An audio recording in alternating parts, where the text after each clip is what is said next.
Lapsus, blague, boutade, bourde technique, c'est en ce moment la période des bêtisiers, impossible d'y échapper, voici celui de Radio Sensation. Un zeste d'info, rencontre. Qu'il sentait bon le sable chaud, mon légionnaire, chantait Serge Gainsbourg. Oui, Le c'est premier, c'était un peu aussi.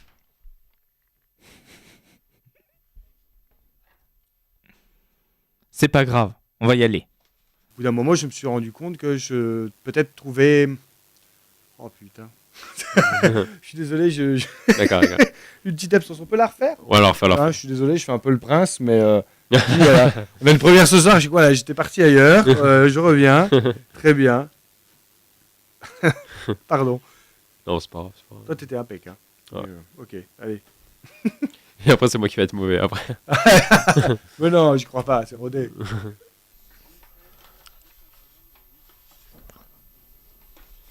pour ça qu'il n'y a pas beaucoup de texte. Une 44. Tous les reflets. Ah d'accord, ok. Moi d'ici ça va. Ouais, je t'entends. Peut-être si tu changes la prochaine. Légionnaire portrait, un beau livre à lire et à parcourir pour les photographies de Jean-Baptiste Deguez. Non, on va le refaire. Attends, on va le refaire. Parce que je sais même pas comment il s'appelle. De Franck. Gèze, en fait. Ah voilà, Je mais crois si que tu me ça le se dis prononce pas. de Gèze. Enfin. Alors attends, oui, célèbre chanson pour une.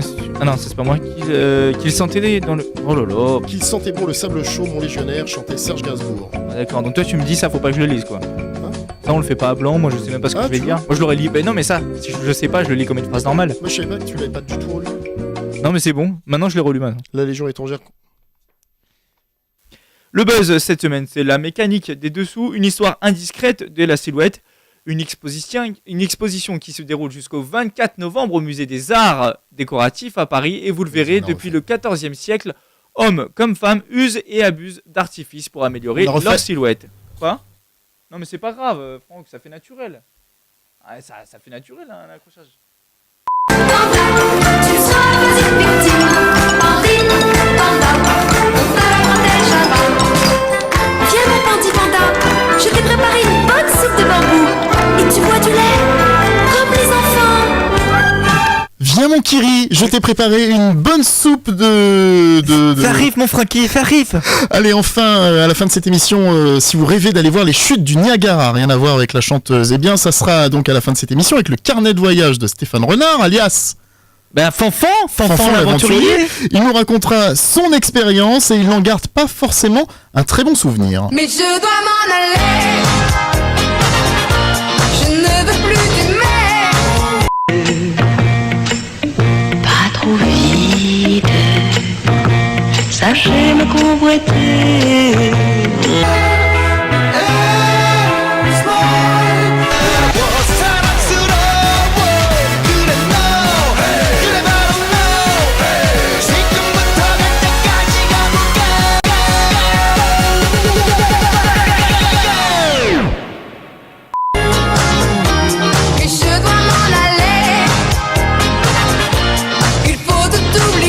Et hop, un partout. C'est vrai? Pop, pop, pop. Non, ça c'est marseillais en plus. Non, il y a vraiment un Bande de provinciaux, va rester à Montpellier. Nous, on est la capitale, nous on brille. Nous. Si la France elle existe aujourd'hui, c'est grâce à qui? C'est grâce à Paris. C'est un grand malade quoi. Qu'est-ce qui représente la France sur la scène européenne? C'est Paris. Ta gueule, petite... La plus grande ambiance de France, c'est Paris. Il t'entend pas, le plus grand joueur, c'est Paris. On levait le verre en direction du ciel pour saluer en quelque sorte les dieux. Puis on choquait les verres ou les coupes avec les hommes, donc à l'horizontale, de manière à signifier la paix entre les hommes.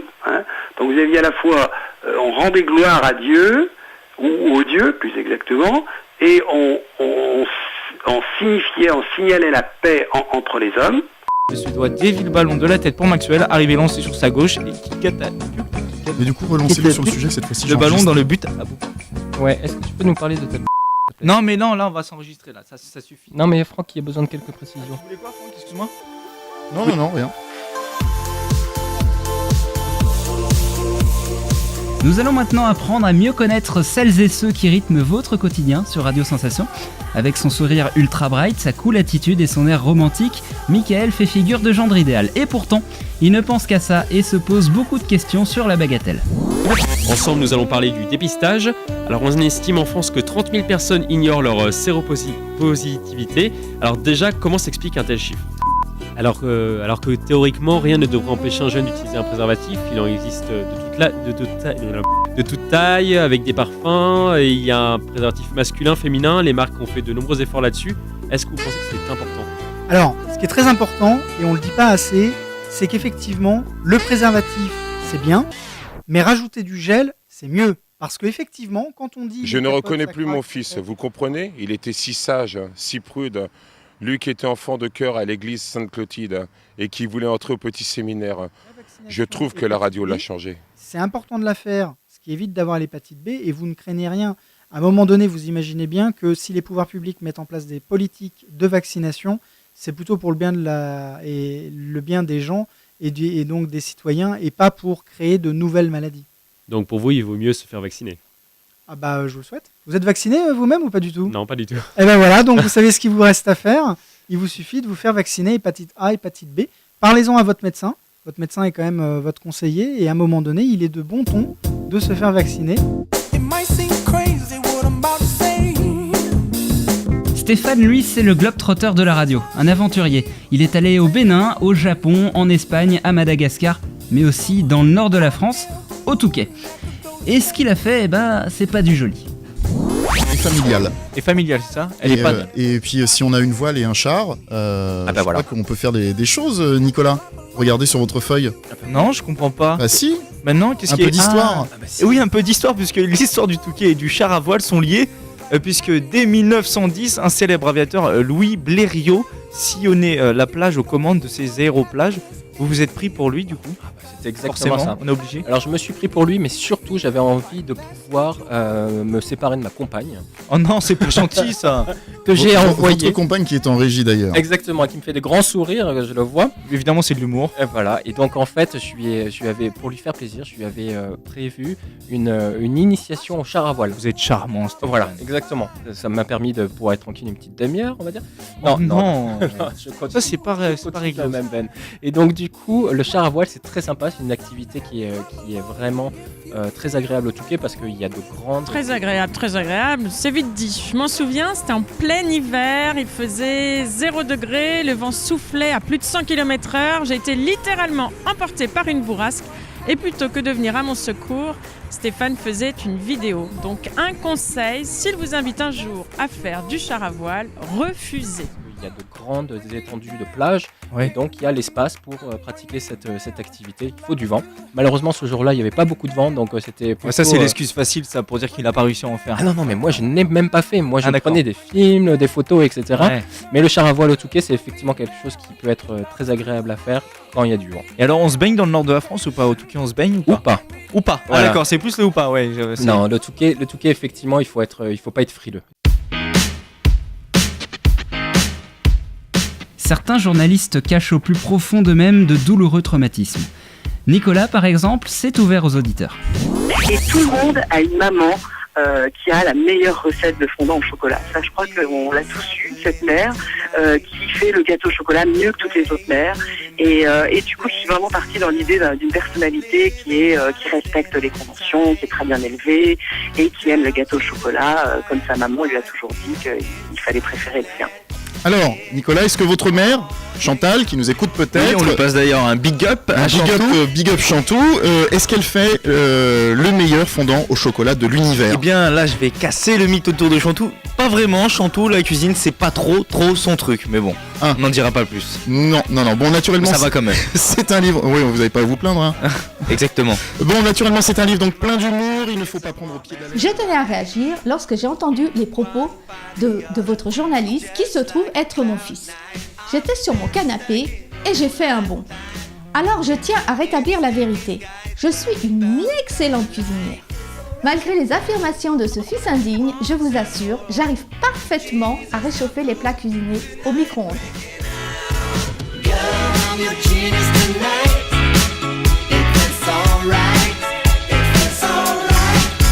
Autre personnage incontournable de l'antenne, Nolwenn. Chaque semaine, elle s'arme de courage pour aborder des thèmes très compliqués, pas du tout faciles à comprendre. Et pendant la prohibition, le marché noir a forcément explosé. Et criminalité et corruption se sont développées.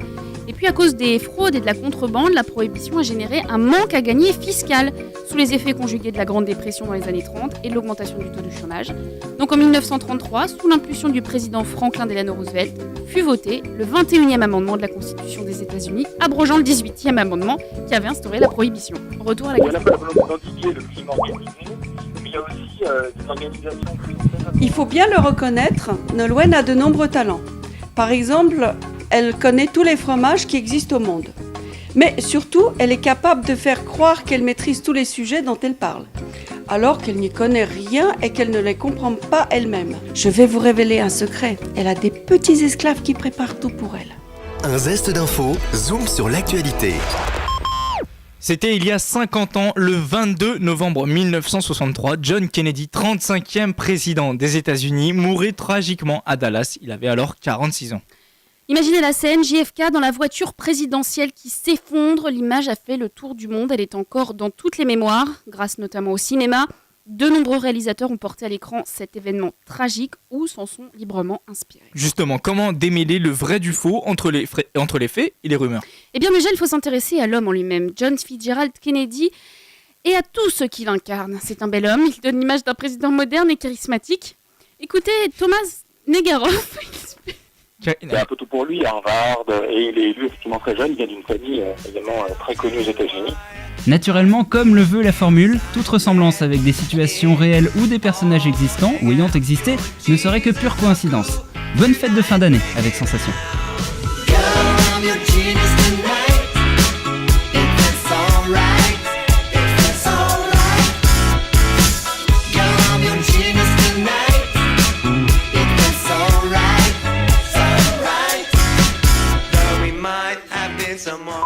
Certains journalistes cachent au plus profond d'eux-mêmes de douloureux traumatismes. Nicolas, par exemple, qui s'est... Oh. C'est une vidéo, donc un conseil, s'il vous invite un jour à faire du char à voile, refusez. On va recommencer parce que j'ai bégayé. Malgré les affirmations de ce fils indigne, je sais plus ce que je veux dire.